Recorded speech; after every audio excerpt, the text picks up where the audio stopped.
Cette épée n'est pas la violence physique, mais la lucidité qui sépare inexorablement ceux qui acceptent de remettre en question leurs illusions et ceux qui préfèrent s'y cramponner. Cette division traverse non seulement les familles et les communautés, mais souvent la conscience individuelle elle-même.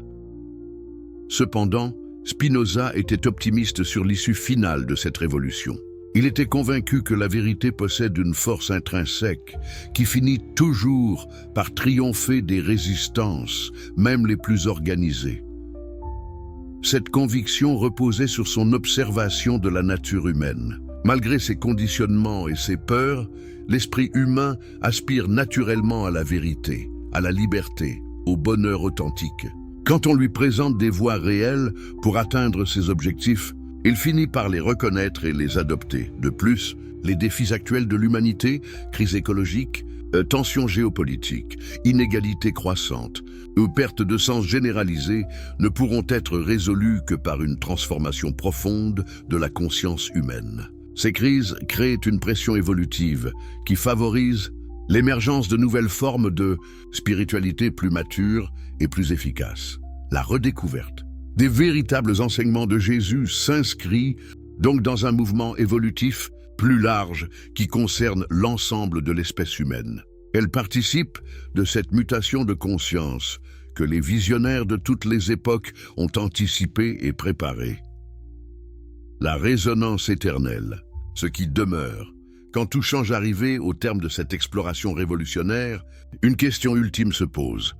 Qu'est-ce qui garantit que cette nouvelle compréhension des enseignements de Jésus ne subira pas à son tour les déformations et les occultations qui ont affecté les interprétations précédentes? Comment s'assurer que les codes aujourd'hui déchiffrés ne seront pas demain re-encodés par de nouvelles institutions? Cette question touche au cœur même du génie pédagogique de Jésus tel que Spinoza l'a révélé. Le maître de Nazareth n'enseignait pas seulement des vérités particulières, mais la méthode pour découvrir la vérité par soi-même. Il ne transmettait pas seulement des connaissances, mais développait chez ses disciples la capacité de connaître. Cette méthode repose sur un principe fondamental. La vérité authentique ne peut jamais être possédée de l'extérieur. Elle doit être redécouverte personnellement par chaque génération, par chaque individu. C'est pourquoi les enseignements les plus profonds de Jésus résistent naturellement à l'institutionnalisation. Quand nous réalisons par nous-mêmes notre nature divine, cette réalisation ne dépend d'aucune autorité externe. Elle se valide par ses propres fruits. La paix intérieure, la clarté mentale, la compassion spontanée, la créativité libérée. Ces fruits ne peuvent être simulés ni accordés par décret institutionnel. De plus, la véritable compréhension des codes de Jésus transforme radicalement notre rapport à l'autorité spirituelle. Nous réalisons que les authentiques maîtres ne cherchent jamais à créer des dépendances, mais au contraire à développer l'autonomie spirituelle de leurs disciples. Cette transformation immunise naturellement contre les tentatives de manipulation religieuse. Quiconque a goûté à la liberté intérieure authentique devient allergique aux systèmes qui promettent la vérité en échange de la soumission. Mais il y a plus. Spinoza révèle que les enseignements de Jésus contiennent un mécanisme d'auto-régénération qui garantit leur perpétuelle actualité. Chaque époque redécouvre dans ses codes les réponses spécifiques aux défis qu'elle affronte. Notre époque y trouve des clés pour réconcilier spiritualité et science, individualité et communauté, développement personnel et engagement social. Les époques futures y découvriront des dimensions que nous ne soupçonnons pas encore. Cette fécondité inépuisable tient à la nature même des vérités que Jésus encodait. Il ne s'agissait pas d'informations particulières sur des réalités limitées, mais de révélations sur la structure fondamentale de la conscience et de l'existence. Ces révélations conservent leur validité quel que soit le niveau de développement scientifique, technologique ou culturel de l'humanité, parce qu'elles touchent à ce qui demeure constant dans l'expérience humaine à travers tous ces changements. L'amour, la souffrance, la quête de sens, l'aspiration à la vérité, le désir de transcendance, ces dimensions fondamentales de l'existence humaine traversent toutes les époques et toutes les cultures. Les insights de Jésus sur ces réalités universelles conservent donc leur pertinence éternelle. Mais cette éternité n'est pas statique. Elle se manifeste dynamiquement à travers les redécouvertes et les réinterprétations successives. Chaque génération de chercheurs spirituels authentiques ajoute sa compréhension particulière à l'héritage commun, enrichissant ainsi la tradition sans la trahir. Cette évolution créatrice était exactement ce que Jésus avait prophétisé quand il promettait. L'Esprit de vérité vous conduira dans toute la vérité. Il prendra de ce qui est à moi et vous l'annoncera. L'Esprit de vérité n'est autre que cette capacité de découverte spirituelle qui se transmet de conscience éveillée à conscience éveillée. Ainsi, paradoxalement, c'est en révélant les codes secrets de Jésus que nous participons le plus fidèlement à sa mission. Car cette révélation ne constitue pas un aboutissement, mais un nouveau commencement. Elle ouvre la voie à des approfondissements et des applications que notre époque commence seulement à entrevoir. La véritable mesure du succès de cette redécouverte ne sera pas le nombre de personnes convaincues par nos analyses, mais le nombre de chercheurs qui, inspirés par ces révélations, entreprendront leurs propres explorations spirituelles et feront leurs propres découvertes. Car le but ultime des codes de Jésus n'était pas de créer une nouvelle orthodoxie, mais de libérer définitivement l'esprit humain de toute orthodoxie. Il s'agissait d'éveiller en chaque être cette capacité de relation directe avec la vérité qui rend superflus tous les intermédiaires. Cette libération est le véritable retour du Christ. Non pas l'apparition d'un personnage historique, mais l'émergence de ce type de conscience christique dans un nombre croissant d'individus ordinaires. Ces individus ne formeront jamais une église au sens traditionnel, car ils n'auront besoin d'aucune institution pour valider leur expérience. Ils constitueront cette communion des saints que Jésus évoquait, une fraternité invisible d'êtres éveillés, unis par leur compréhension commune, mais libres de toute contrainte doctrinale.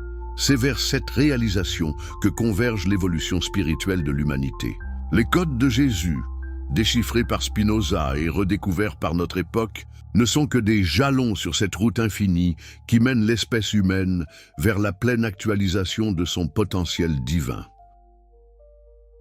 La question n'est donc pas de savoir si cette révolution spirituelle réussira, mais à quelle vitesse elle se déploiera et sous quelle forme elle s'incarnera, car elle exprime une tendance évolutive fondamentale de la conscience vers toujours plus de lucidité, de liberté et d'amour. Et vous qui avez accompagné cette exploration jusqu'à son terme, vous portez maintenant en vous une graine de cette transformation. Ce que vous ferez de cette graine, comment vous la cultiverez, comment vous la partagerez, participera à déterminer l'avenir spirituel de notre espèce. Car c'est cela, finalement, le message ultime que Spinoza a découvert dans les codes de Jésus. Chaque conscience qui s'éveille contribue à l'éveil de la conscience universelle. Chaque individu qui réalise sa nature divine participe à la divinisation de l'humanité entière. Il n'y a pas de spectateur dans cette révolution de la conscience. Nous en sommes tous les acteurs, consciemment ou inconsciemment. La seule question est de savoir si nous choisirons d'être des acteurs lucides ou des instruments aveugles de cette transformation. Le choix vous appartient. Mais souvenez-vous, une fois que vous avez vu les codes, vous ne pouvez plus prétendre qu'ils n'existent pas. Une fois que vous avez entrevu votre nature divine, vous ne pouvez plus vous contenter de votre prison égo. Une fois que vous avez goûté à la vérité authentique, tous les mensonges dorés du monde perdent leur pouvoir de séduction.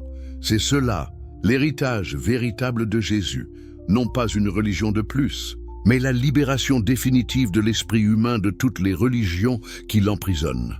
Non pas une nouvelle autorité, mais l'émancipation de toute autorité externe. Non pas un nouveau maître, mais la découverte du maître intérieur qui sommeille en chacun de nous. Et si cette découverte vous appelle, si elle résonne dans les profondeurs de votre être, alors vous savez ce qu'il vous reste à faire. Non pas croire aveuglément à nos révélations, mais entreprendre votre propre voyage de découverte. Non pas accepter nos codes, mais décrypter les vôtres. Non pas nous suivre, mais suivre cette lumière intérieure qui ne s'éteint jamais et qui attend patiemment que vous lui fassiez confiance. car c'est elle, cette lumière, qui est le véritable Christ. Et quand elle s'éveille en vous, vous comprendrez enfin pourquoi Jésus pouvait dire avec une tranquille assurance « Vous êtes la lumière du monde ». Si cette révélation transforme votre vision de la spiritualité et de l'existence humaine, partagez cette vidéo avec tous ceux qui cherchent la vérité au-delà des dogmes. Abonnez-vous pour ne manquer aucune de nos explorations des mystères les plus profonds de l'humanité. Et dites-nous en commentaire, êtes-vous prêts à entreprendre votre propre voyage de décodage des vérités éternelles? Le futur de la conscience humaine dépend peut-être de votre réponse. Cette réalité tragique explique pourquoi Spinoza fut si violemment persécuté par les autorités religieuses de son époque. Il ne remettait pas seulement en question des détails doctrinaux, mais révélait que l'ensemble de l'édifice théologique chrétien reposait sur des contresens fondamentaux. Comment cette occultation a-t-elle pu se produire? Spinoza identifie plusieurs mécanismes qui ont opéré simultanément dès les premiers siècles du christianisme. Le premier mécanisme est ce qu'il appelle la littéralisation des métaphores. Les disciples directs de Jésus comprenaient encore le caractère symbolique de ses enseignements. Mais au fur et à mesure que le christianisme s'étendait dans des populations moins préparées philosophiquement, les codes furent pris au pied de la lettre. La résurrection devint un événement physique plutôt qu'une métaphore de transformation spirituelle. Les miracles devinrent des preuves de puissance surnaturelle plutôt que des descriptions de potentialités humaines. Le royaume des cieux devint un lieu géographique post-mortem plutôt qu'un état de conscience accessible, ici et maintenant. Cette littéralisation ne fut pas seulement un accident culturel, mais répondit à des besoins psychologiques profonds. Les masses préfèrent croire à des miracles externes qu'à la possibilité de leur propre transformation. Il est plus rassurant d'attendre un salut venu d'ailleurs que de prendre la responsabilité de son développement intérieur. Le deuxième mécanisme fut la politisation des enseignements. Quand le christianisme devint religion d'État sous Constantin, il fallut adapter le message révolutionnaire de Jésus aux nécessités du pouvoir impérial. L'insistance de Jésus sur l'égalité fondamentale de tous les êtres humains devint problématique dans une société stratifiée. Ses critiques des riches et des puissants furent édulcorées. Son message d'émancipation spirituelle individuelle fut transformé en doctrine d'obéissance aux autorités établies. La promesse que les derniers seront les premiers fut reportée dans un au-delà hypothétique pour ne pas menacer l'ordre social présent. Le royaume des cieux devint une consolation pour les opprimés plutôt qu'un programme de transformation sociale. Le troisième mécanisme fut l'institutionnalisation de l'accès au divin. Jésus enseignait que chaque être humain peut réaliser sa nature divine par ses propres efforts. Cette vérité était dangereuse pour toute organisation, prétendant servir d'intermédiaire obligé entre les fidèles et Dieu. Il fallut donc développer des doctrines affirmant que le salut ne pouvait venir que par l'appartenance à l'Église, que les sacrements ne pouvaient être administrés que par des prêtres ordonnés, que l'interprétation des Écritures était réservée au clergé.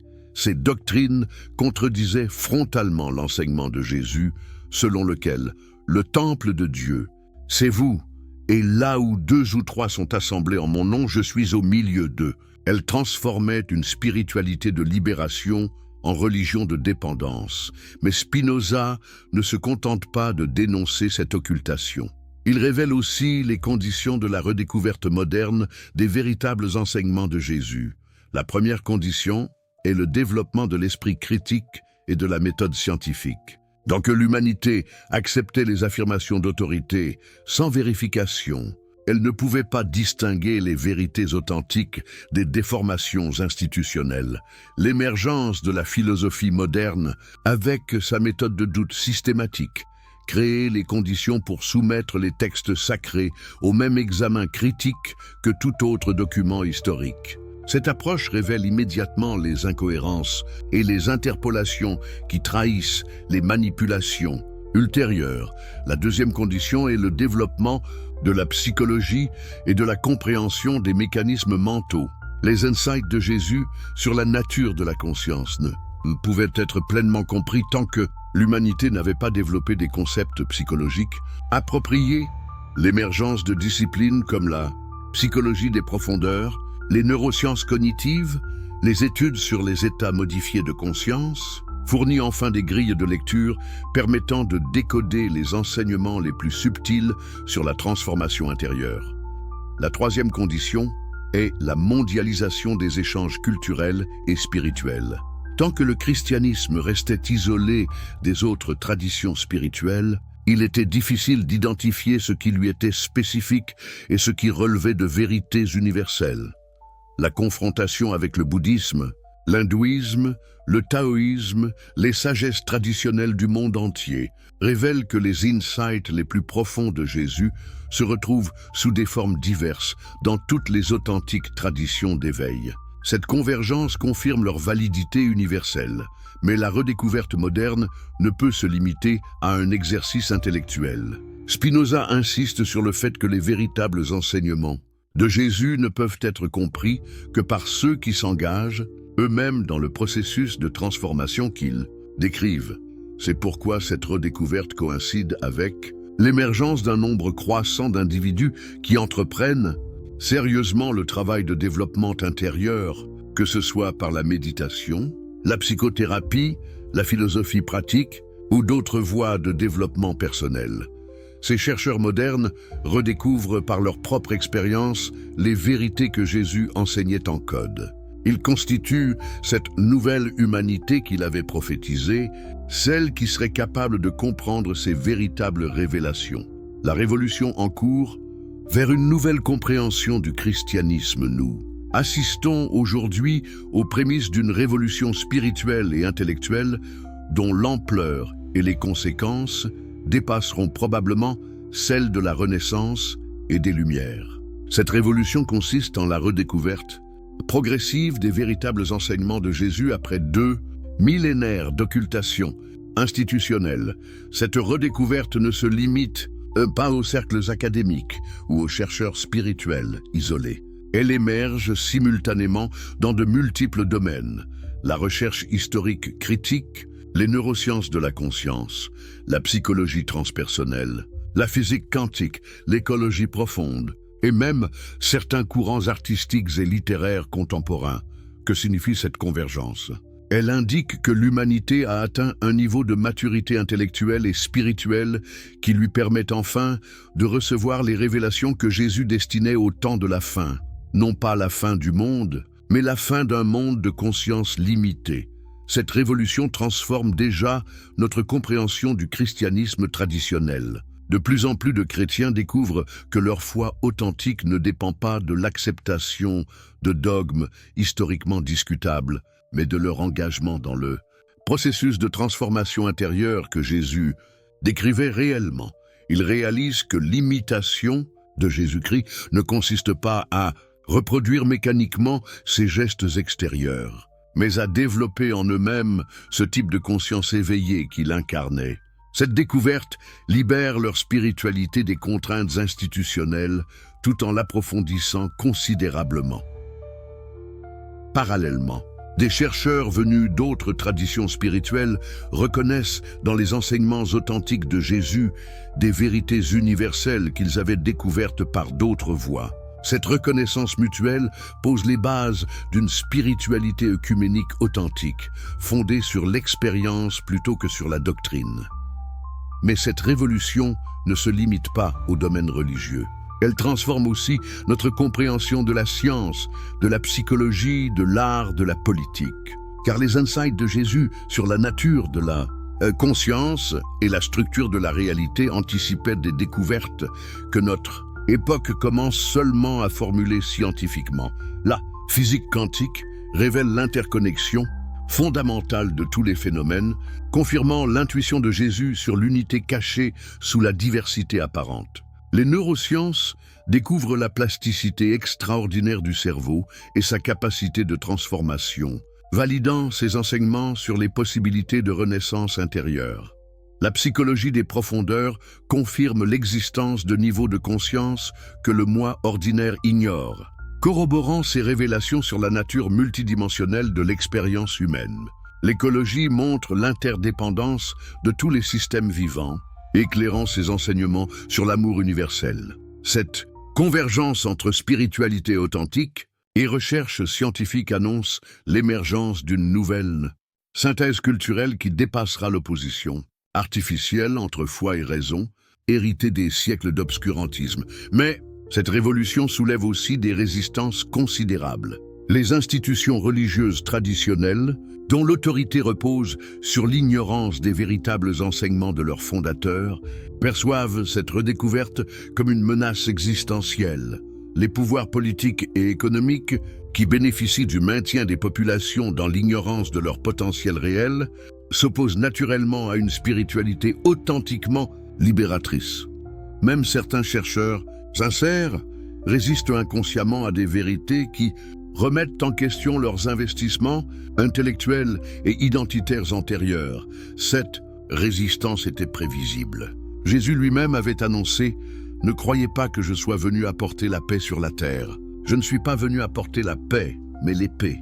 Car je suis venu mettre la division entre l'homme et son père, entre la fille et sa mère, entre la belle-fille et sa belle-mère. » Jésus met en garde « Prenez garde que personne ne vous séduise. Car plusieurs viendront sous mon nom disant « C'est moi qui suis le Christ ». Et ils séduiront beaucoup de gens.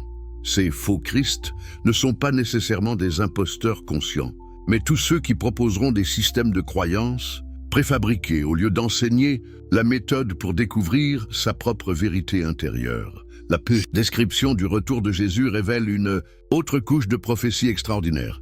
Car, comme l'éclair part de l'Orient et se montre jusqu'en Occident, ainsi sera l'avènement du Fils de l'homme. Pourquoi cette comparaison avec l'éclair? L'éclair illumine instantanément un paysage entier, révélant des détails qui étaient invisibles dans l'obscurité. De même, le retour de Jésus ne sera pas l'apparition d'une personne physique, mais cette illumination soudaine et globale qui permettra à l'humanité de voir clairement ce qui était caché depuis des millénaires.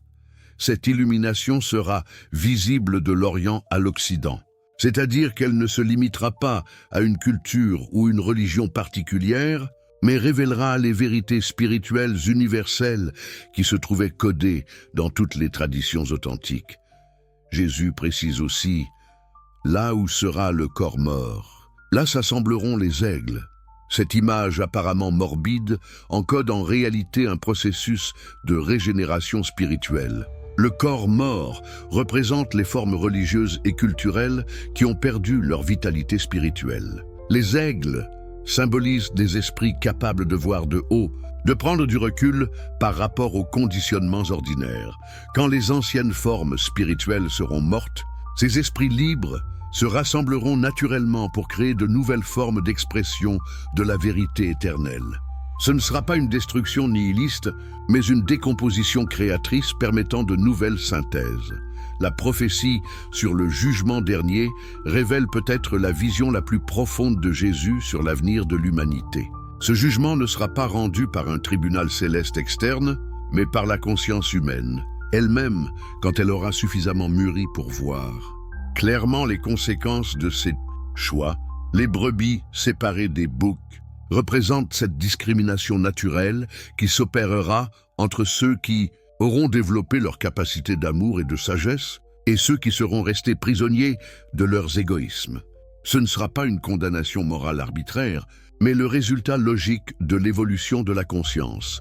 Mais le détail le plus révélateur du jugement dernier est que le critère de séparation n'est ni la foi ni l'observance religieuse, mais uniquement l'amour effectif manifesté envers les plus démunis. J'ai eu faim et vous m'avez donné à manger. J'ai eu soif et vous m'avez donné à boire.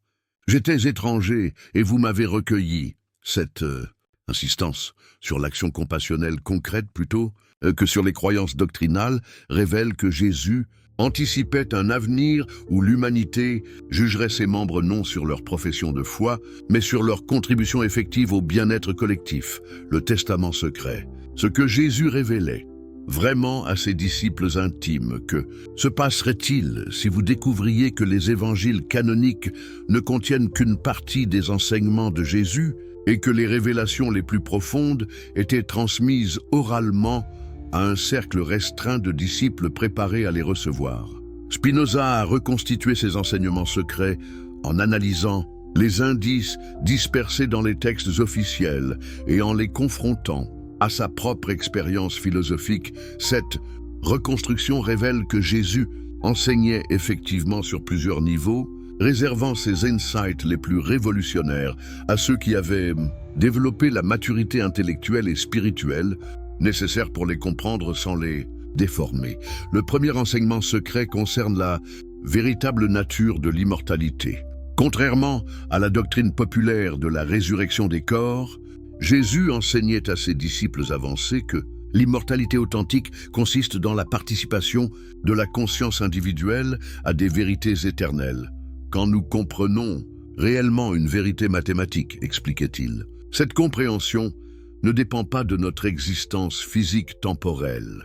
2 + 2 = 4 était vrai avant notre naissance et le restera après notre mort. En nous unissant intellectuellement à de telles vérités, nous participons à leur éternité. De même, quand nous réalisons notre nature divine authentique, cette réalisation transcende les limites de notre existence biographique. Nous découvrons que ce qui comprend et aime en nous appartient à la dimension éternelle de la réalité.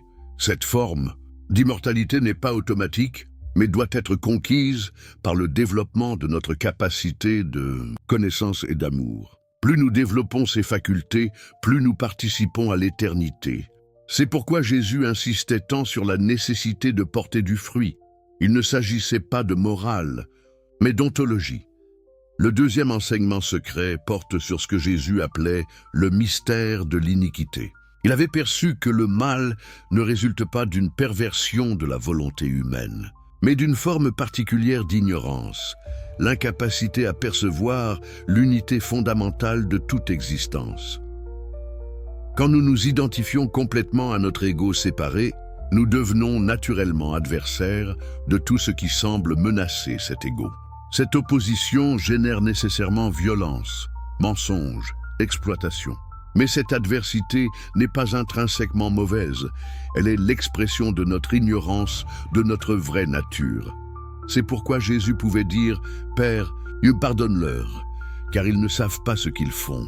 Ce n'était pas de l'indulgence sentimentale, mais la reconnaissance lucide que ces bourreaux agissaient depuis l'illusion de la séparation. Ils ne pouvaient pas faire autrement tant qu'ils n'auraient pas découvert leur unité fondamentale. Avec lui, cette compréhension révolutionnaire implique que le combat contre le mal traditionnel est en grande partie futile. On ne peut pas détruire l'ignorance par la force, on ne peut que l'éclairer par la connaissance. C'est pourquoi les méthodes de Jésus privilégiaient toujours l'éducation sur la condamnation. Le troisième enseignement secret concerne la nature véritable des miracles. Jésus révélait à ses disciples intimes que ce qu'ils prenaient pour des violations des lois naturelles étaient en réalité des applications de lois plus profondes qu'ils ne connaissaient pas encore. La conscience humaine, quand elle réalise sa nature divine authentique, découvre qu'elle participe de cette intelligence créatrice qui structure l'univers entier. Dans certains états particuliers, cette participation peut devenir suffisamment directe pour influencer des processus que nous considérons ordinairement comme indépendants de notre volonté, mais Jésus mettait en garde contre l'attachement aux phénomènes extraordinaires. Les vrais miracles ne sont pas les guérisons spectaculaires, mais ces transformations intérieures qui libèrent définitivement les êtres humains de leurs souffrances psychologiques et spirituelles. Il enseignait aussi que ces capacités exceptionnelles ne constituent jamais une fin en soi, mais seulement des moyens pédagogiques temporaires pour aider les consciences moins développées à s'ouvrir à des possibilités qu'elles n'imaginaient pas. Le quatrième enseignement secret porte sur ce que Jésus appelait le mystère du royaume. Ce royaume n'est pas un lieu, mais un état de conscience, et cet état peut être atteint par différentes voies, selon le tempérament et les capacités de chaque individu. Pour les natures intellectuelles, la voie privilégiée est celle de la connaissance, comprendre de plus en plus profondément la nature de la réalité jusqu'à réaliser l'unité fondamentale de toute chose. Pour les natures affectives, la voie privilégiée est celle de l'amour, développer sa capacité de compassion jusqu'à embrasser tous les êtres sans exception. Pour les natures actives, la voie privilégiée est celle du service. Consacrer sa vie au bien-être des autres jusqu'à oublier complètement ses intérêts personnels. Mais Jésus révélait que ces voies ne sont distinctes qu'en apparence. Au niveau le plus profond, connaissance, amour et action ne forment qu'une seule réalité, l'expression de notre nature divine authentique. Le cinquième enseignement secret concerne l'avenir de l'humanité. Jésus avait une vision claire du processus évolutif qui conduirait progressivement l'espèce humaine vers la réalisation collective de sa nature divine. Cette évolution ne se ferait pas par miracle extérieur, mais par l'accumulation progressive d'individus ayant réalisé leur propre transformation. Chaque conscience éveillée contribue à l'élévation du niveau général de conscience de l'espèce. Il anticipait une époque où un nombre suffisant d'êtres humains auraient atteint cette réalisation pour créer une masse critique, permettant un saut qualitatif de l'humanité entière. Cette époque correspondrait à son retour, non pas à sa réapparition physique, mais l'émergence généralisée du type de conscience qu'il incarnait, l'héritage occulté et sa redécouverte moderne. Que ressentiriez-vous en découvrant que pendant près de 2000 ans, l'humanité a vécu sur un gigantesque malentendu concernant les enseignements de celui qui est probablement devenu l'homme le plus influent de l'histoire? Que les institutions qui se sont réclamées de lui ont systématiquement occulté, déformé ou carrément inversé ces véritables révélations? Si vous adorez découvrir comment les plus grands esprits de l'histoire ont dissimulé des vérités révolutionnaires qui transforment notre vision du monde, abonnez-vous immédiatement à la chaîne pour ne manquer aucune de ces révélations bouleversantes. Et pour nos précieux téléspectateurs sur mobile, un petit like maintenant nous aide énormément à faire connaître ces secrets cachés au monde entier. Écrivez-nous dans les commentaires de quel pays vous nous suivez et l'heure à laquelle vous découvrez ces mystères. Un millénaire, nous sommes fascinés de savoir où se trouvent nos détectives de la vérité à travers la planète. La critique prophétique. Quand Jésus anticipait la corruption future du christianisme, que ressentiriez-vous si vous découvriez que Jésus avait non seulement prévu la corruption future de ses enseignements par les institutions religieuses, mais qu'il avait délibérément intégré dans ses récits des codes d'avertissement destinés aux générations futures? Spinoza a fait une découverte stupéfiante. Les conflits de Jésus avec les autorités religieuses de son époque ne constituent pas seulement des épisodes historiques, mais des prophéties précises sur le destin de ses propres enseignements. Cette révélation transforme complètement notre compréhension des évangiles. Chaque confrontation avec les pharisiens, chaque critique du temple, chaque dénonciation de l'hypocrisie religieuse devient une mise en garde codée contre ce que deviendraient les futures églises chrétiennes. Jésus ne combattait pas seulement les déviations de son époque, mais anticipait et dénonçait par avance les déviations à venir. Commençons par analyser l'épisode le plus spectaculaire, l'expulsion des marchands du temple. Que cache vraiment cette explosion de colère chez celui qui prêchait l'amour et la non-violence? Spinoza révèle que cet événement encode une critique radicale de toute institutionnalisation de la spiritualité. Le temple représente ici toute organisation qui prétend détenir le monopole de l'accès au divin. Les marchands ne sont pas seulement ceux qui vendaient des animaux pour les sacrifices, mais symbolisent tous ceux qui transformeront la sagesse spirituelle en marchandises, qui commercialiseront l'espoir, qui vendront des indulgences, qui monnayeront le salut. Quand Jésus déclare « Ma maison sera appelée une maison de prière, mais vous en faites une caverne de voleurs », il ne dénonce pas seulement un abus commercial ponctuel, il prophétise l'évolution inévitable de toute institution religieuse qui perd de vue sa mission originelle. Mais le détail le plus révélateur est que Jésus renverse les tables des changeurs. Pourquoi spécifiquement les changeurs? Parce qu'ils représentent ceux qui transformeront les vérités spirituelles absolues en monnaie relative, qui adapteront les enseignements aux besoins du pouvoir temporel, qui échangeront l'or pur de la révélation contre la monnaie de la politique. Cette prophétie s'est réalisée avec une précision saisissante. Dès que le christianisme est devenu religion d'État sous Constantin, il a commencé exactement cette transformation que Jésus avait dénoncée. Les évêques sont devenus des dignitaires politiques. Les vérités spirituelles ont été adaptées aux nécessités impériales.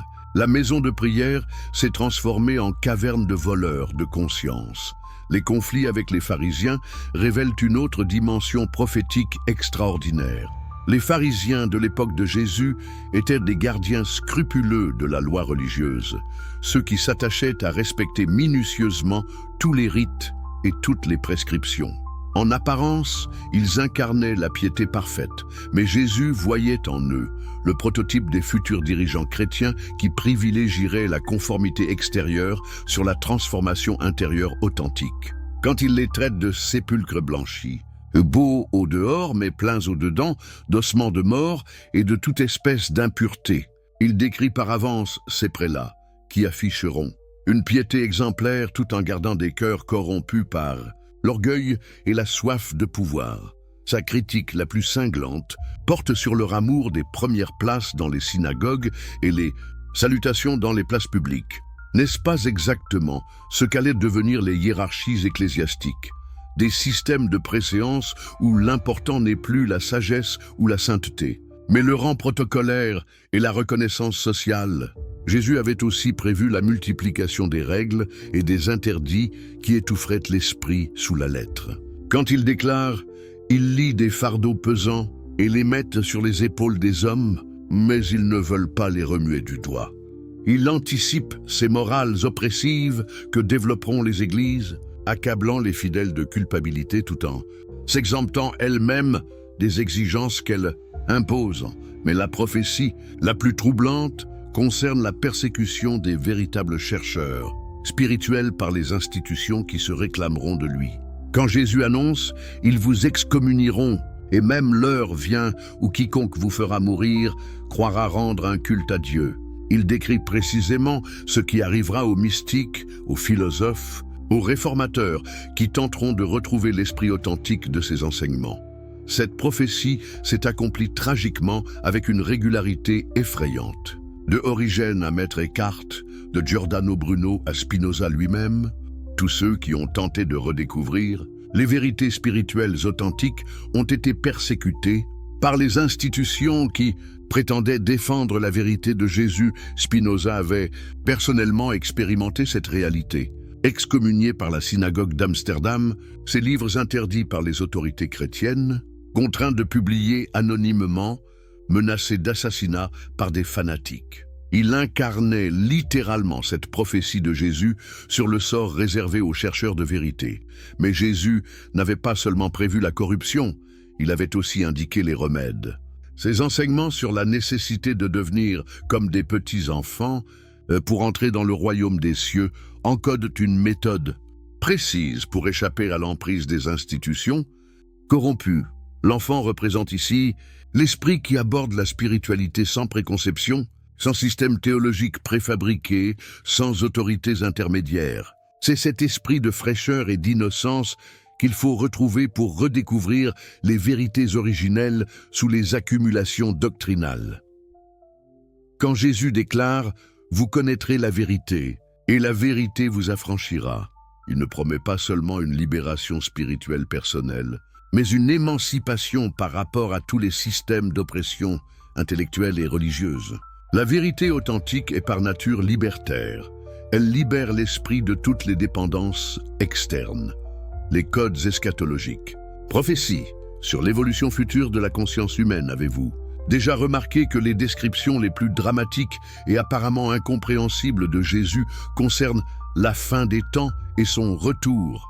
Ces passages, traditionnellement interprétés comme des prophéties sur des catastrophes cosmiques futures, cachent en réalité, selon Spinoza, des révélations extraordinairement précises sur l'évolution de la conscience humaine à long terme. Apocalypse, mot qui signifie littéralement révélation, ne décrit pas la fin du monde physique, Mais la fin d'un monde de conscience, la dissolution progressive de cette illusion de séparation qui maintient l'humanité dans l'ignorance de sa vraie nature. Les derniers temps dont parle Jésus sont ces époques où l'humanité sera enfin prête à entendre ses véritables enseignements. Prenons l'une des prophéties les plus énigmatiques. En ce temps-là, il y aura une grande détresse, telle qu'il n'y en a point eu de pareille depuis le commencement du monde jusqu'à présent, et qu'il n'y en aura jamais. Et si ces jours n'étaient abrégés, personne ne serait sauvé. Mais à cause des élus, ces jours seront abrégés.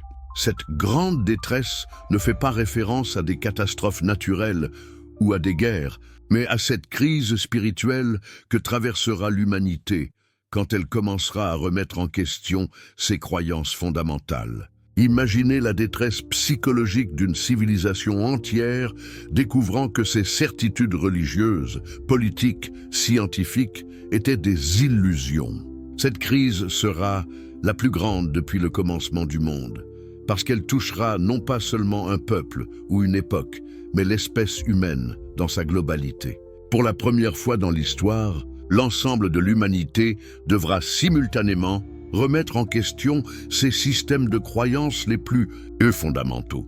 Mais pourquoi cette crise sera-t-elle si intense qu'elle menacerait la survie psychologique de l'espèce?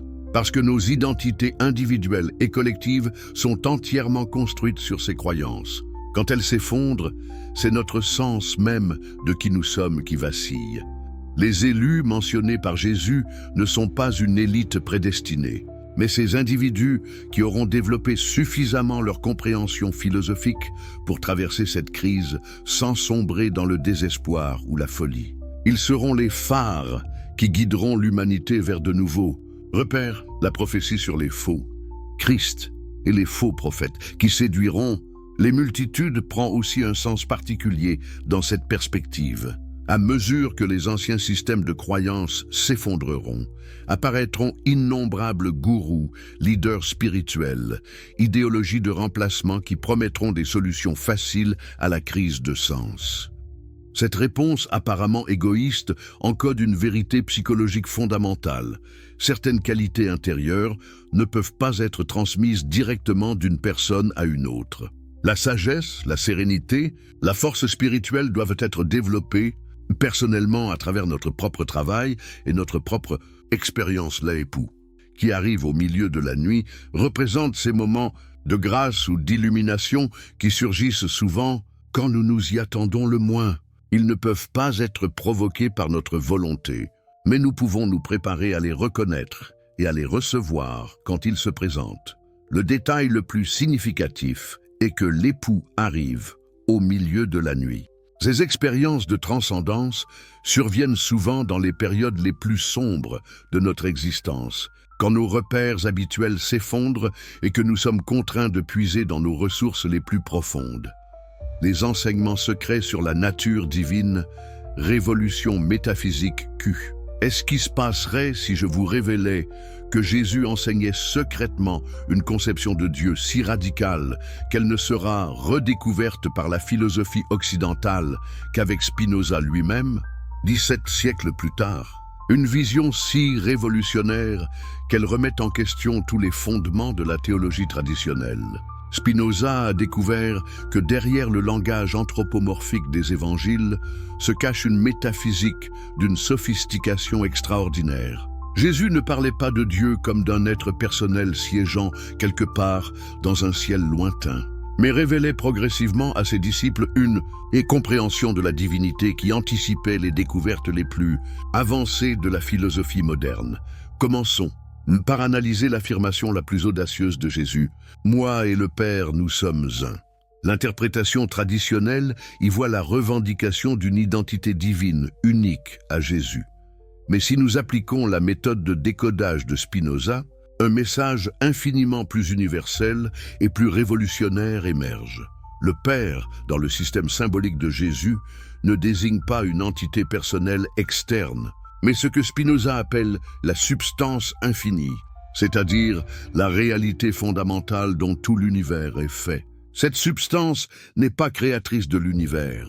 Elle est l'univers dans sa totalité et dans son essence la plus profonde. Quand Jésus déclare être un avec le Père, il ne revendique pas une prérogative exclusive, mais révèle la véritable nature de toute conscience suffisamment développée. Il enseigne que l'identification habituelle avec notre ego séparé est une illusion et que notre identité la plus profonde participe de cette substance infinie qui constitue la réalité de toute chose.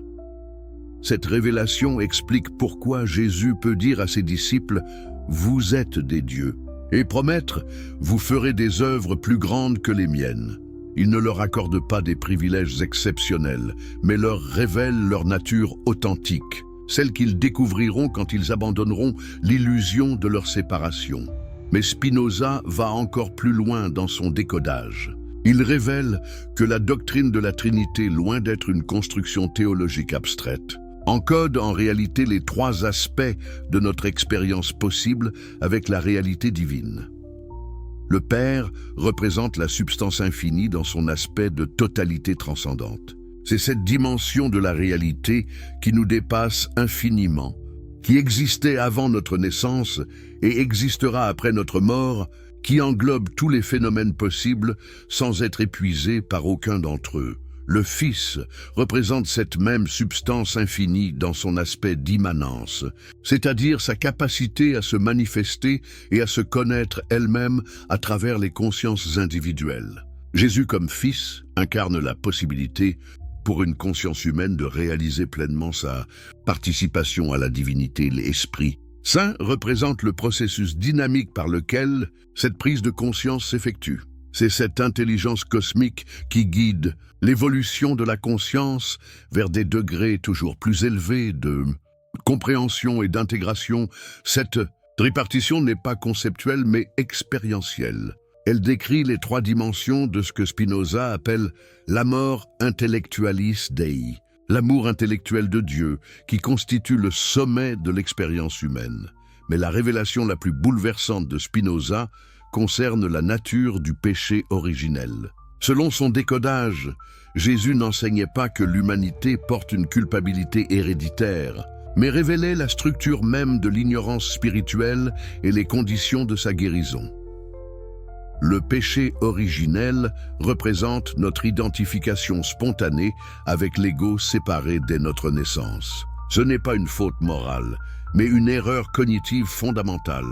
Nous nous prenons pour des entités isolées dans un univers hostile, alors que nous sommes en réalité des expressions conscientes de l'unique réalité divine. Cette erreur n'est pas accidentelle mais structurellement nécessaire. Pour que la substance infinie puisse se connaître elle-même, il faut qu'elle génère des points de vue particuliers, des consciences individuelles capables de la percevoir sous des angles spécifiques. Mais ces consciences doivent d'abord s'identifier à leurs particularités avant de pouvoir redécouvrir leur universalité. Le processus de salut que Jésus enseignait n'est donc pas la réconciliation avec un Dieu offensé, mais la correction progressive de notre erreur cognitive fondamentale. C'est un processus d'éducation plutôt que de rédemption, de révélation plutôt que de pardon. Cette compréhension transforme complètement le sens de l'incarnation.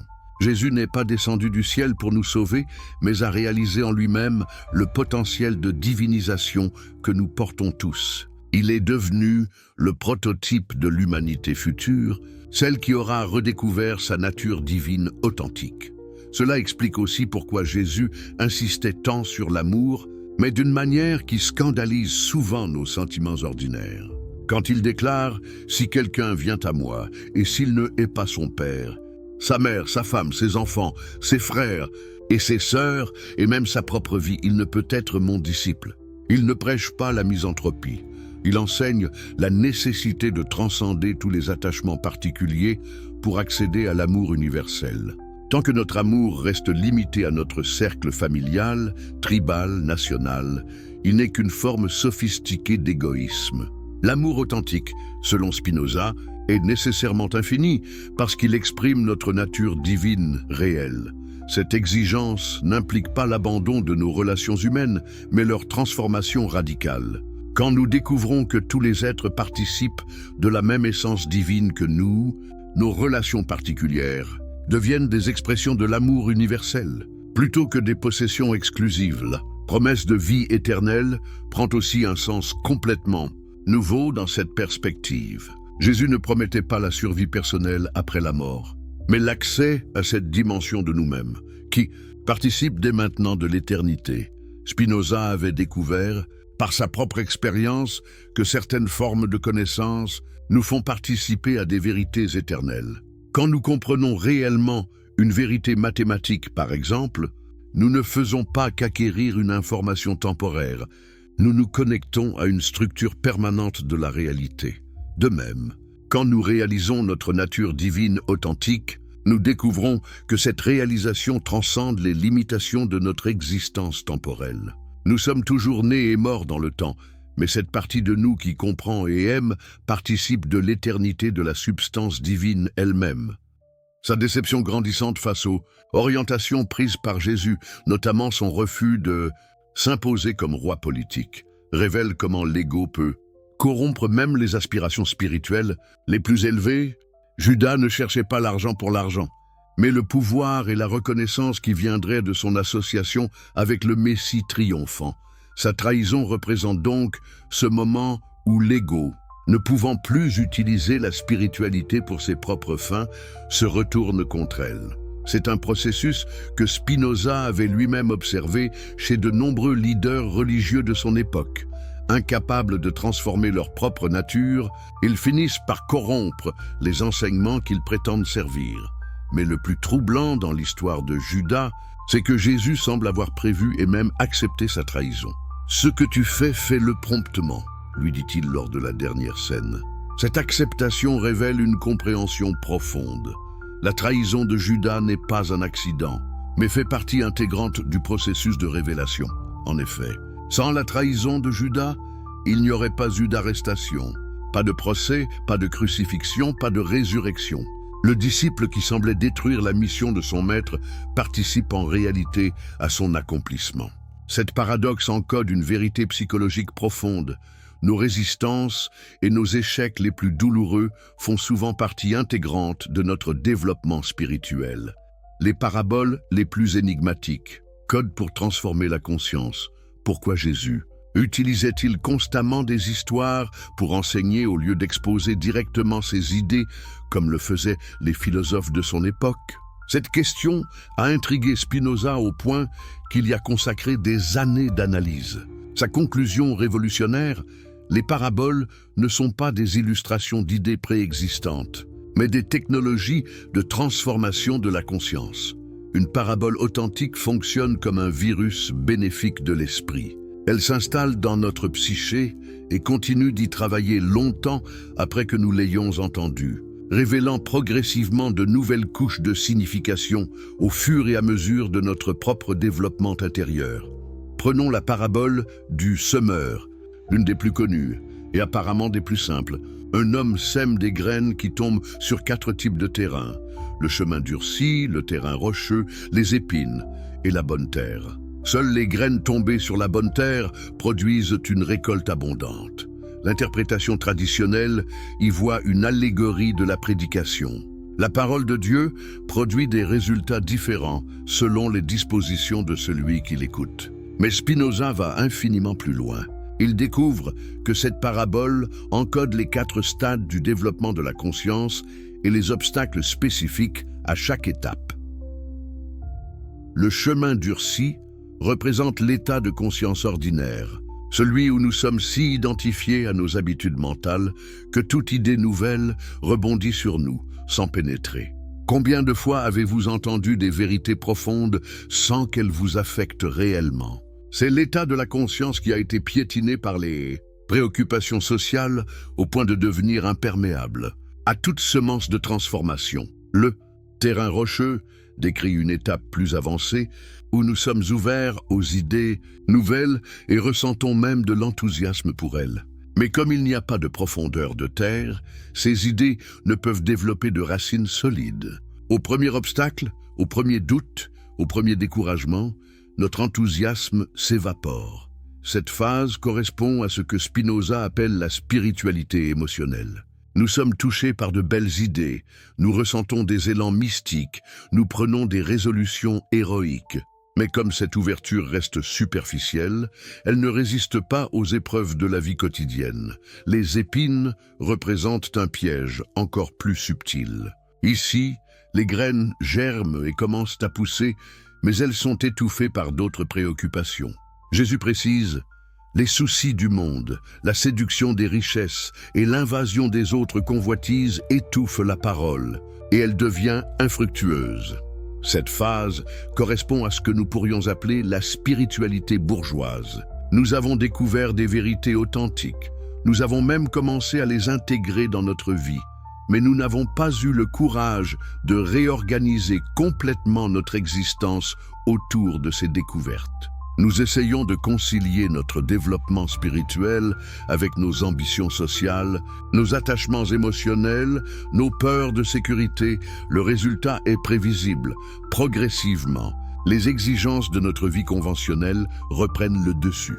Nous n'abandonnons pas nos aspirations spirituelles, mais nous les reléguons au second plan. Elles deviennent un hobby, une consolation, plutôt qu'une priorité transformatrice.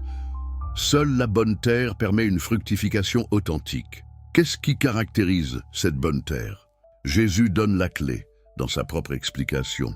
Ce qui est tombé dans la bonne terre, ce sont ceux qui, ayant entendu la parole avec un cœur honnête et bon, la retiennent et portent du fruit avec persévérance. Spinoza analyse chaque terme de cette définition. Le cœur honnête désigne cette capacité de nous regarder en face sans complaisance ni déni. Tant que nous nous mentons à nous-mêmes sur nos motivations réelles, sur nos peurs, sur nos attachements, aucune transformation profonde n'est possible. Le cœur bon ne fait pas référence à la bonté morale conventionnelle, mais à cette bienveillance fondamentale envers nous-mêmes et envers la vie qui nous permet d'accepter les remises en question nécessaires sans nous effondrer. Retenir. La parole ne signifie pas la mémoriser intellectuellement, mais l'incarner. La laisser restructurer progressivement tous les aspects de notre existence. Et la persévérance désigne cette capacité de maintenir notre engagement envers la transformation même quand les résultats tardent à venir. Mais la parabole contient un détail qui révèle toute sa profondeur. Les graines tombées dans la bonne terre ne produisent pas toutes le même rendement. Certaines donnent 30, d'autres 60, d'autres 100 pour 1. Même dans les conditions optimales, le développement spirituel reste un processus individuel qui dépend de facteurs que nous ne contrôlons pas entièrement. Cette gradation encode une vérité fondamentale que Spinoza avait découverte dans sa propre expérience. Il n'y a pas un seul niveau d'éveil, mais une infinité de degrés de réalisation. Chacun développe son potentiel selon ses capacités et ses circonstances particulières, sans qu'il y ait de compétition ou de hiérarchie absolue. La parabole du trésor caché révèle une autre dimension de l'enseignement codé de Jésus.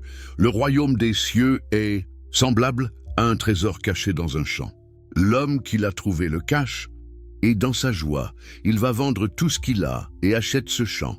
À première vue, c'est une simple illustration de la valeur incomparable du royaume des cieux. Mais Spinoza découvre plusieurs niveaux de codage sophistiqués. D'abord, le trésor est caché dans un champ.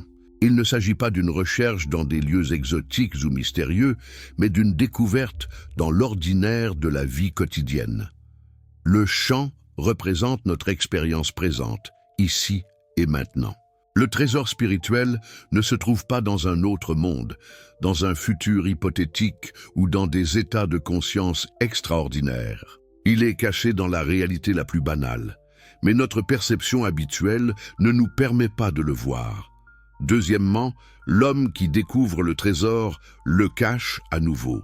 Pourquoi cette précaution apparemment absurde ?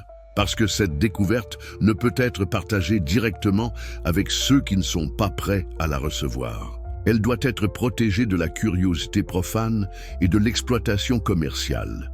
Cela révèle pourquoi les véritables découvertes spirituelles ne peuvent pas être médiatisées ou commercialisées. Elles perdent leur essence dès qu'elles sont exposées publiquement sans préparation adéquate. C'est pourquoi les authentiques maîtres spirituels enseignent souvent par allusion, par parabole, par action symbolique plutôt que par exposé direct. Troisièmement, l'homme va vendre tout ce qu'il a pour acheter le champ. Cette vente n'est pas un sacrifice douloureux, mais l'expression de sa joie. Quand nous découvrons notre vraie nature, l'abandon de nos attachements antérieurs ne nous coûte rien parce que nous réalisons qu'ils n'avaient jamais pu nous satisfaire réellement. Cette transformation de perspective est si radicale qu'elle inverse complètement notre système de valeurs. Ce qui nous semblait précieux nous apparaît soudain comme dérisoire. Et ce que nous négligions se révèle être notre véritable richesse. La parabole des 10 vierges encode, quant à elle, les conditions nécessaires pour accéder aux états de conscience supérieure. 10 jeunes filles attendent l'arrivée de l'époux avec leurs lampes. 5 sont prévoyantes et ont pris de l'huile en réserve. 5 sont insouciantes et n'ont que l'huile de leurs lampes. Quand l'époux arrive au milieu de la nuit, les lampes des insouciantes s'éteignent et elles ratent les noces.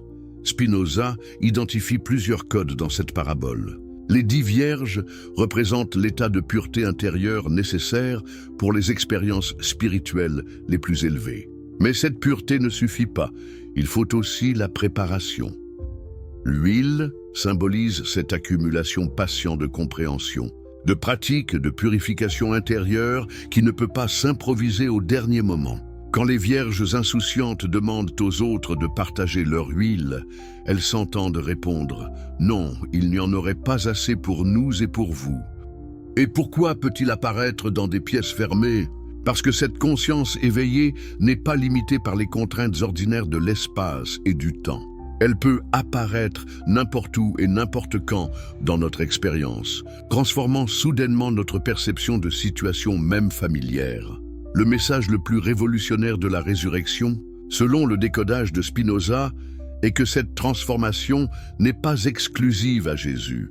Elle représente le potentiel le plus élevé de tout être humain. Jésus n'était pas un cas unique dans l'histoire, mais le premier d'une nouvelle humanité, celle qui a découvert comment transcender les limitations de l'ego ordinaire. C'est pourquoi il dit à ses disciples « Vous ferez des œuvres plus grandes que les miennes ». Il ne parlait pas de miracles physiques plus spectaculaires, mais de cette capacité qu'aurait l'humanité future de vivre continuellement dans cet état de conscience ressuscité, au lieu de l'expérimenter seulement sporadiquement, comme les mystiques de toutes les époques l'ont fait. Si vous êtes passionné par les révélations qui bouleversent notre compréhension de l'histoire, abonnez-vous maintenant à la chaîne pour ne rater aucune découverte explosive. Et pour ceux qui nous suivent sur mobile, un petit like dès maintenant nous aide énormément à partager ces vérités cachées avec le monde entier. Écrivez-nous en commentaire de quel pays vous nous regardez et à quelle heure vous découvrez ces secrets millénaires. Nous sommes curieux de savoir où se trouvent nos chercheurs de vérité à travers la planète. Les disciples décodés. Chaque personnage révèle un aspect de la psyché humaine. Avez-vous déjà remarqué à quel point les 12 disciples de Jésus présentent des personnalités distinctes et presque exagérées? Pierre l'impulsif, Jean le contemplatif, Thomas le sceptique, Judas l'ambitieux. Pensez-vous vraiment que ce soit un hasard si Jésus a rassemblé autour de lui exactement 12 personnes au tempérament si différent et si marqué? Spinoza a percé ce mystère avec une perspicacité extraordinaire. Les 12 disciples ne représentent pas seulement des individus historiques, mais forment ensemble une cartographie complète de la psyché humaine. Chacun incarne un archétype psychologique spécifique, une tendance fondamentale de l'esprit humain que nous portons tous en nous à des degrés divers. Cette découverte révolutionnaire signifie que les récits évangéliques ne sont pas seulement des biographies, mais de véritables manuels de psychologie spirituelle. Chaque interaction entre Jésus et ses disciples illustre comment la conscience éveillée peut transformer et intégrer les différents aspects de notre personnalité. Commençons par Pierre, sans doute le disciple le plus complexe et le plus fascinant. Que représente cet homme qui passe de la déclaration passionnée « Tu es le Christ, le Fils du Dieu vivant » à la négation terrifiée « Je ne connais pas cet homme » en l'espace de quelques heures? Pierre incarne ce que Spinoza appelle la foi émotionnelle. Cette forme d'adhésion spirituelle basée sur l'enthousiasme et l'émotion plutôt que sur la compréhension profonde. Observez attentivement les réactions de Pierre tout au long des récits évangéliques. Quand Jésus marche sur l'eau, Pierre veut immédiatement l'imiter, mais il commence à couler dès qu'il doute. Quand Jésus annonce sa mort prochaine, Pierre proteste violemment, se faisant répondre « Arrière Satan ». Quand les soldats viennent arrêter Jésus, Pierre sort son épée et coupe l'oreille du serviteur du grand prêtre. Que nous révèlent ces épisodes? Pierre représente cette part de nous-mêmes qui est sincèrement attirée par la vérité spirituelle, mais qui aborde cette quête avec les outils inadéquats de l'ego émotionnel. Son enthousiasme est authentique, mais il est instable parce qu'il n'est pas fondé sur une compréhension réelle. Sa foi dépend de son état émotionnel du moment, de ses peurs, de ses espoirs, de ses attentes. C'est pourquoi Jésus lui dit « Simon, Simon, Satan vous a réclamé pour vous cribler comme le froment. Mais j'ai prié pour toi, afin que ta foi ne défaille point. Et toi, quand tu seras converti, affermis tes frères. » Cette prophétie encode un processus psychologique précis. Pierre doit d'abord expérimenter l'effondrement de sa foi émotionnelle pour découvrir en lui une forme de foi plus profonde et plus stable. La triple négation de Pierre n'est pas un échec moral, mais une étape nécessaire de son développement spirituel. Il doit découvrir que sa personnalité superficielle, avec ses bravades et ses déclarations héroïques, ne résiste pas à l'épreuve de la réalité. C'est seulement après avoir touché le fond de sa propre lâcheté et de sa faiblesse qu'il peut accéder à cette source de courage qui ne dépend plus de son image de soi. Et effectivement, après la résurrection, nous découvrons un Pierre transformé. L'homme qui avait peur d'une simple servante devient capable d'affronter les autorités religieuses et politiques les plus puissantes de son époque. Que s'est-il passé? Il a découvert en lui une identité plus profonde que son ego émotionnel, une source de force qui ne peut être ébranlée par les circonstances extérieures. À l'opposé de Pierre, Jean représente l'amour contemplatif, cette forme de spiritualité basée sur la communion intime, plutôt que sur l'action héroïque. Jean est le disciple que Jésus aimait, celui qui repose sa tête sur la poitrine du Maître lors de la dernière scène. Celui à qui Jésus confie sa mère au moment de mourir, mais ne vous méprenez pas sur la nature de cet amour. Spinoza révèle que Jean incarne ce que les philosophes appellent l'amor intellectualis, l'amour intellectuel de la vérité. Ce n'est pas un sentiment émotionnel, mais cette passion pure pour la compréhension qui consume les véritables philosophes et mystiques. Jean représente cette capacité de l'esprit humain à s'unir directement avec la vérité sans passer par les médiations du raisonnement discursif ou de l'émotion. C'est pourquoi son évangile est si différent des autres. Là où Matthieu, Marc et Luc racontent des événements, Jean révèle leur signification métaphysique profonde. Quand Jean écrit « Au commencement était le Verbe, et le Verbe était avec Dieu, et le Verbe était Dieu », il ne fait pas de la théologie abstraite. Il décrit une expérience directe, celle de découvrir que la conscience humaine éveillée participe de la même essence que la conscience cosmique qui structure l'univers. Cette capacité contemplative de Jean explique pourquoi il est le seul disciple présent au pied de la croix. Tandis que les autres sont paralysés par l'horreur de la situation ou terrorisés par les conséquences possibles pour eux-mêmes, Jean peut maintenir sa présence et son amour même face à la souffrance la plus extrême. Il incarne cette dimension de nous-mêmes capables de transcender les réactions émotionnelles ordinaires pour demeurer dans un état de compassion pure. Thomas présente un profil psychologique encore différent et tout aussi essentiel. Traditionnellement appelé l'incrédule, Thomas représente en réalité l'attitude scientifique et philosophique, le refus d'accepter des affirmations sans preuve suffisante. Loin d'être un défaut, Spinoza y voit une qualité indispensable au développement spirituel authentique.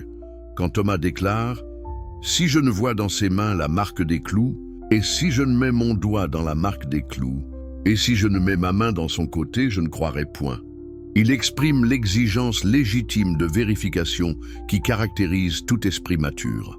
Spinoza lui-même adoptait cette attitude face au texte sacré, ne rien accepter sur la base de l'autorité seule, tout soumettre au crible de la raison et de l'expérience.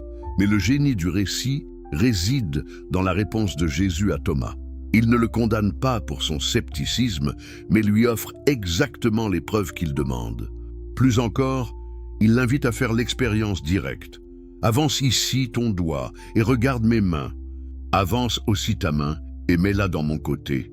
Et ne sois pas incrédule, mais croyant. Cette interaction encode un principe fondamental de la pédagogie spirituelle selon Spinoza.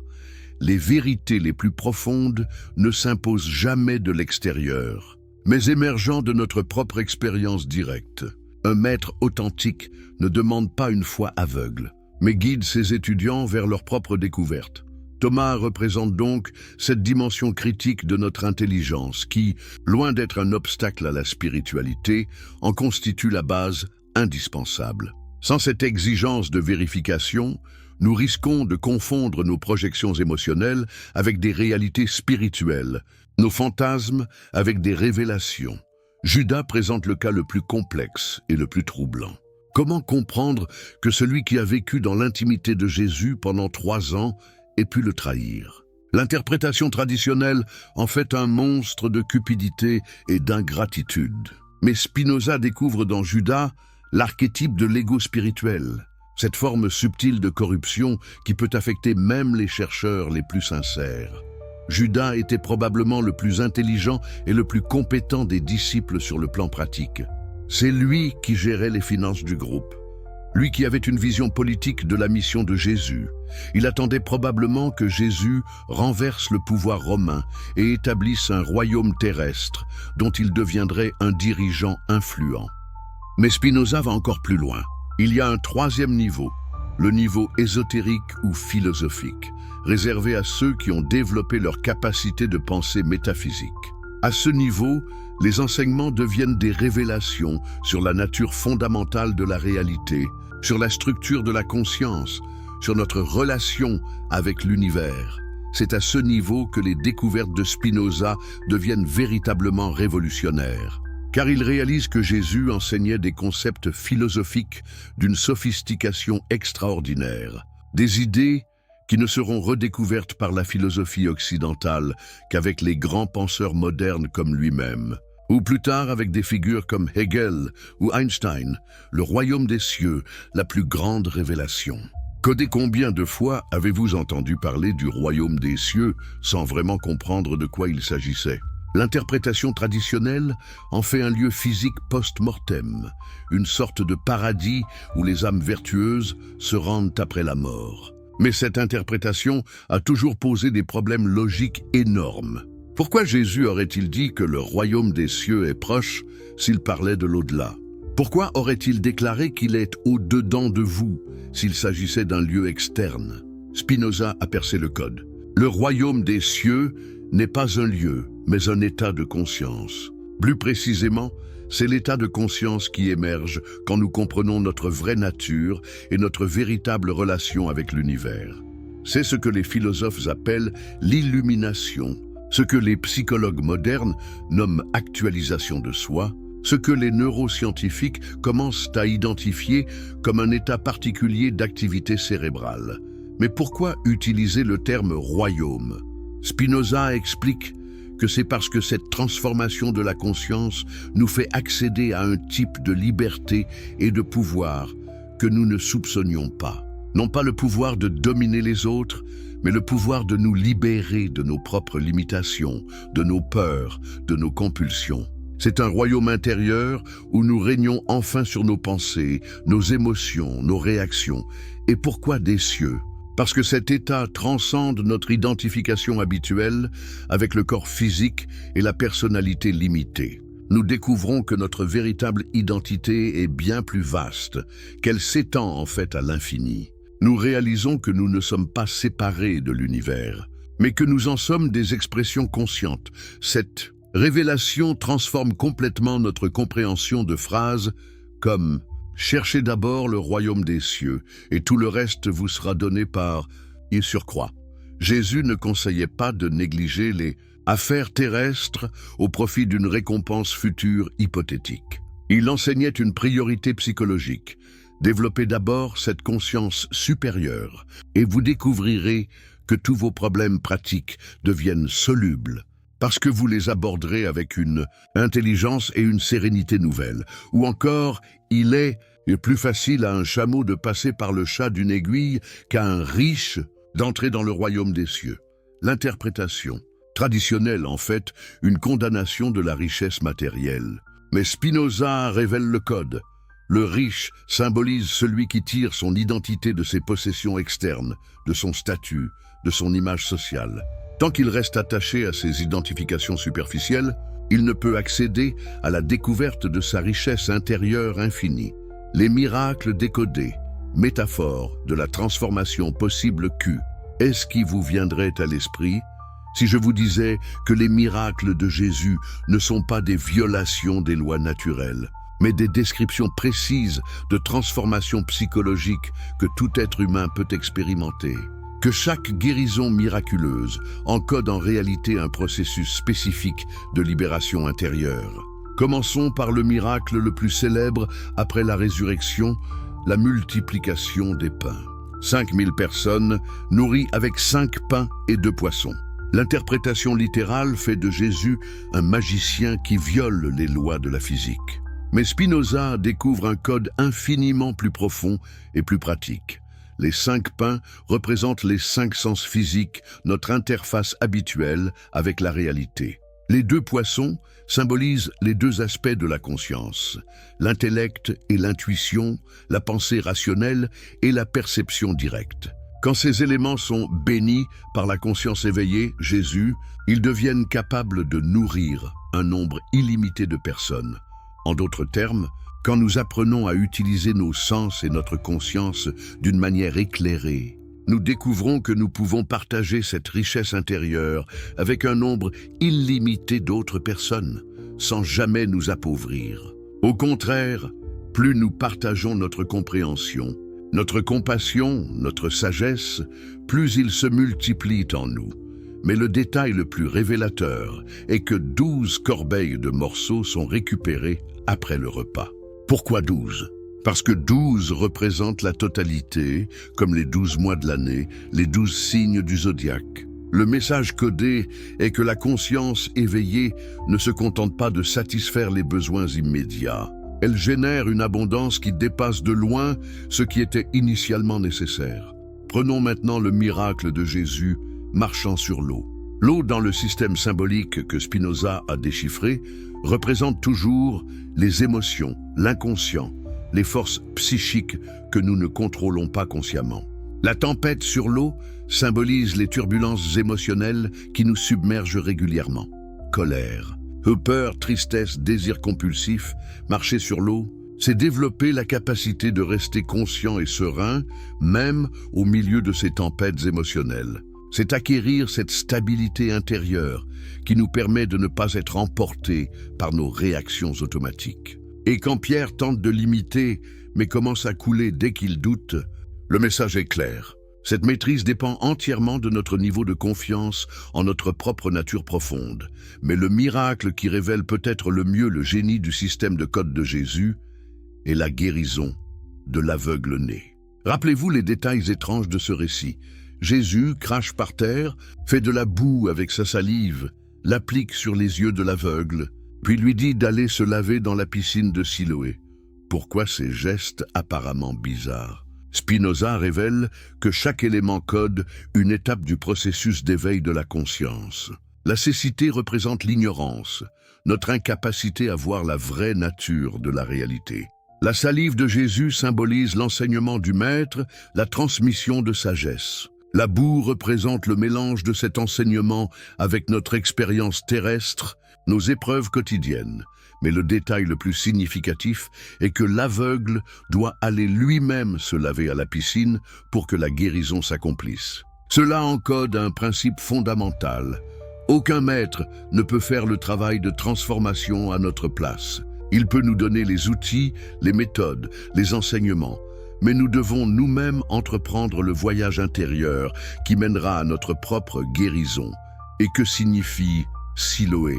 En hébreu, ce nom signifie « envoyer ». L'aveugle doit aller au lieu de l'envoyer pour recouvrer la vue. Autrement dit, Nous devons nous connecter à cette part de nous-mêmes qui a été envoyée dans ce monde avec une mission spécifique. Éveiller notre conscience et réaliser notre potentiel le plus élevé.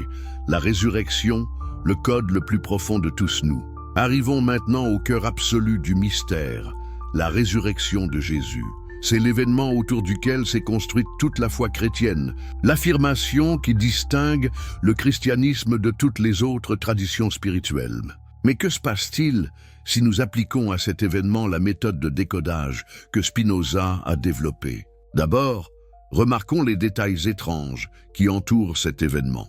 Jésus ressuscité n'est pas immédiatement reconnu, même par ses disciples les plus proches. Marie-Madeleine le prend pour le jardinier. Les disciples d'Emmaüs marchent avec lui pendant des heures sans le reconnaître. Thomas doit toucher ses plaies pour être convaincu. Il apparaît soudainement dans des pièces fermées, mais il peut aussi manger et être touché.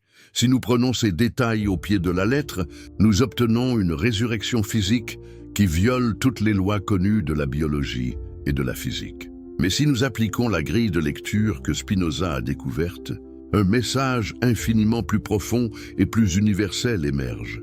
La mort de Jésus sur la croix représente la mort nécessaire de l'ego, de cette construction mentale qui nous fait croire que nous sommes séparés du reste de l'univers, limités à notre corps physique et à notre histoire personnelle. Cette mort de l'ego est douloureuse, c'est pourquoi elle est symbolisée par la crucifixion, l'une des formes de mort les plus atroces. Mais cette mort révèle quelque chose d'extraordinaire. Ce que nous prenions pour notre identité véritable n'était qu'une illusion. Sous cette identité limitée se cache notre nature authentique, qui ne peut ni naître ni mourir parce qu'elle participe de l'éternel. C'est cela la résurrection. La découverte que notre essence la plus profonde transcende complètement les limitations de l'existence physique ordinaire. Cela explique pourquoi le Jésus ressuscité n'est pas immédiatement reconnaissable. Quand nous expérimentons cette transformation de la conscience, nous restons physiquement les mêmes, mais quelque chose de fondamental a changé en nous. Nous ne nous identifions plus de la même manière à notre personnalité, à notre histoire, à nos rôles sociaux. C'est comme si nous étions devenus quelqu'un d'autre, tout en restant nous-mêmes. Si vous aimez les histoires inspirantes qui transforment votre vision du monde, n'oubliez pas de vous abonner à la chaîne pour ne manquer aucun moment révolutionnaire. Et si vous regardez depuis votre téléphone, donnez un petit like maintenant. Cela aide énormément à faire découvrir ces vérités cachées à plus de personnes. Dites-nous dans les commentaires de quel pays vous nous regardez et à quelle heure vous découvrez cette révélation. Nous adorons savoir où nos explorateurs de vérité se trouvent dans le monde. Jésus parlait-il en code? Spinoza révèle les messages cachés de ces histoires. Sacré, qu'est-ce qui se passerait si tout ce que vous pensiez savoir sur Jésus était en réalité un système de code sophistiqué, conçu pour cacher des vérités révolutionnaires que seuls les esprits préparés pouvaient déchiffrer? Et si le plus grand philosophe rationaliste de l'histoire, Baruch Spinoza, avait découvert que chaque parabole, chaque miracle, chaque enseignement contenait des layers de signification cachée, délibérément occultés pour protéger des idées qui auraient pu bouleverser l'ordre établi de leur époque. Imaginez un instant que vous découvriez que l'homme qui a transformé l'histoire de l'humanité utilisait un langage secret, une méthode de communication si subtile et si profonde que pendant 2000 ans, l'humanité n'a fait qu'effleurer la surface de ses véritables enseignements. Que ressentiriez-vous en apprenant que les histoires que vous connaissez depuis l'enfance cachent des révélations sur la nature de la conscience, de la réalité et du potentiel humain qui dépasse tout ce que vous avez pu imaginer? Baruch Spinoza, ce génie incompris du XVIIe siècle, a passé sa vie à déconstruire les textes sacrés avec la précision d'un chirurgien et la passion d'un détective. Ce qu'il a découvert a choqué son époque au point qu'il fut excommunié, banni, et que ses œuvres furent interdites. Mais pourquoi? Qu'avait-il révélé de si dangereux sur les véritables enseignements de Jésus? La réponse va transformer votre compréhension non seulement du christianisme, mais de la nature même de la vérité spirituelle, et de la façon dont les grands maîtres de l'humanité ont toujours communiqué leurs découvertes les plus profondes. Préparez-vous à un voyage intellectuel qui remettra en question tout ce que vous pensiez savoir sur l'homme le plus influent de l'histoire. La révolution spinoziste. Quand la philosophie rencontre l'exégèse pour comprendre la révolution intellectuelle que Spinoza a déclenchée, nous devons d'abord saisir l'audace inouïe de sa démarche. Au XVIIe siècle, questionner les interprétations traditionnelles des textes sacrés était non seulement hérétique, mais potentiellement mortel. Pourtant, Spinoza a osé appliquer les méthodes de la philosophie rationnelle aux récits les plus vénérés de l'humanité. Mais qu'est-ce qui a poussé ce jeune homme brillant, élevé dans la tradition juive orthodoxe d'Amsterdam, à entreprendre une telle révolution intellectuelle ? La réponse se trouve dans sa conviction profonde que la vérité ne peut jamais contredire la raison, et que si les textes sacrés contiennent effectivement des vérités éternelles, ces vérités doivent pouvoir être comprises et vérifiées par l'intelligence humaine. Spinoza a donc développé ce qu'il appelait la méthode historico-critique, une approche révolutionnaire qui consistait à analyser les textes sacrés comme on analyserait n'importe quel document historique. Il étudiait le contexte, la langue originale, les circonstances de rédaction, les contradictions internes. Mais surtout, il cherchait à comprendre pourquoi certains passages semblaient délibérément obscurs ou contradictoires. Sa conclusion fut stupéfiante. Loin d'être des défauts dans la transmission, ces obscurités étaient intentionnelles. Jésus et les autres maîtres spirituels avaient développé un système complexe de communication codée, utilisant des symboles, des métaphores et des récits à plusieurs niveaux pour transmettre des vérités profondes, tout en les protégeant de ceux qui n'étaient pas prêts à les recevoir ou qui pourraient les utiliser à des fins destructrices. Cette découverte expliquait pourquoi Jésus lui-même déclarait à ses disciples « À vous, il a été donné de connaître les mystères du royaume des cieux, mais à eux, cela n'a pas été donné. » N'était-ce pas là l'admission explicite d'un enseignement à deux niveaux, d'une vérité exotérique pour les masses et d'une vérité ésotérique pour les initiés? Le code des symboles universels décryptait le langage secret de Jésus. Avez-vous déjà remarqué à quel point les symboles utilisés par Jésus dans ses paraboles reviennent constamment? Les semences, les vignes, les bergers, les tempêtes, la lumière, l'eau vive. Pensez-vous vraiment que ce soit un hasard? Spinoza a découvert que ces éléments forment un véritable alphabet symbolique, un système de communication sophistiqué qui transcende les barrières culturelles et temporelles. Prenez l'exemple de la semence, l'un des symboles les plus récurrents dans les enseignements de Jésus, dans la parabole du semeur, dans celle du grain de moutarde, dans l'analogie du grain qui doit mourir pour porter du fruit. Pour l'interprétation traditionnelle, la semence représente simplement la parole de Dieu ou la foi. Mais Spinoza va infiniment plus loin. Pour lui, la semence encode le processus même de la transformation de la conscience. Tout comme une graine contient en potentiel l'arbre entier qu'elle deviendra, la conscience humaine ordinaire contient en potentiel la conscience illuminée qu'elle peut devenir. Mais ce potentiel ne peut se réaliser qu'à travers un processus spécifique.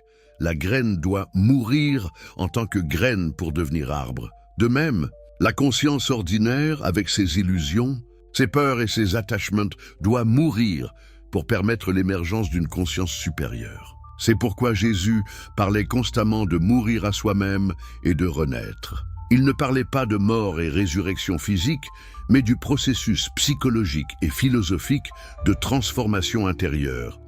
Mais pourquoi utiliser des codes plutôt que parler directement? Spinoza identifie plusieurs raisons cruciales. Premièrement, les vérités sur la transformation de la conscience ne peuvent être comprises que par ceux qui ont déjà entamé ce processus. C'est comme essayer d'expliquer la couleur à un aveugle de naissance. Les mots manquent, et même s'ils existaient, l'expérience référentielle fait défaut. Deuxièmement, ces enseignements étaient politiquement et religieusement dangereux. Imaginez l'impact sur les structures de pouvoir de l'époque Si Jésus avait proclamé ouvertement que chaque être humain porte en lui le potentiel de la conscience divine et que les intermédiaires institutionnels étaient inutiles pour y accéder, les autorités religieuses et politiques auraient immédiatement étouffé son message. Troisièmement, et c'est peut-être le plus important, Spinoza découvre que les codes servent de filtre naturel. Seuls ceux qui développent leur capacité de réflexion philosophique, leur intuition spirituelle et leur courage intellectuel peuvent progressivement déchiffrer les couches de signification. C'est un système d'autosélection qui garantit que les enseignements les plus profonds ne tombent qu'entre les mains de ceux qui peuvent les utiliser constructivement. Les 3 niveaux de compréhension. L'architecture secrète des enseignements imaginés. Que vous découvriez qu'un texte que vous lisez depuis des années contient en réalité 3 livres complètement différents, superposés les uns aux autres comme des transparents. C'est exactement ce que Spinoza a révélé concernant les enseignements de Jésus. Chaque récit, chaque parabole, chaque dialogue fonctionne simultanément sur 3 niveaux distincts de compréhension. Le premier niveau, que Spinoza appelle le niveau littéral ou exotérique, est accessible à tous. C'est l'histoire de surface, celle qu'un enfant peut comprendre et retenir. Jésus nourrit 5000 personnes avec quelques pains et poissons. Un homme aveugle retrouve la vue. Un fils prodigue revient vers son père. Ces récits fonctionnent parfaitement comme histoires morales simples, transmettant des valeurs de base sur l'amour, le pardon, la compassion. Mais ne trouvez-vous pas étrange que Jésus, décrit comme le plus grand maître spirituel de l'humanité, se soit contenté de transmettre des leçons de morale élémentaire que n'importe quel sage de village aurait pu enseigner? Spinoza était convaincu qu'il devait y avoir davantage, et son intuition s'est révélée correcte. Le deuxième niveau, appelé allégorique ou psychologique, s'adresse à ceux qui ont développé une certaine maturité intellectuelle et émotionnelle. À ce niveau, chaque personnage des récits représente un aspect de la psyché humaine. Les disciples incarnent différents types de tempéraments psychologiques. Les miracles deviennent des métaphores pour des transformations intérieures possibles. Les conflits avec les autorités religieuses représentent des résistances internes que nous rencontrons quand nous questionnons nos croyances limitantes. Prenons l'exemple de la tempête apaisée par Jésus. Au niveau littéral, c'est un miracle physique. Au niveau allégorique, la tempête représente les turbulences émotionnelles et mentales que nous expérimentons tous. Les disciples paniqués symbolisent notre moi ordinaire, terrifié par l'incertitude et le changement. Jésus qui dort paisiblement dans la barque représente cette part de nous-mêmes qui reste calme et centrée même dans l'adversité. Et quand il apaise la tempête, il montre comment la conscience éveillée peut ramener la paix dans nos tempêtes intérieures.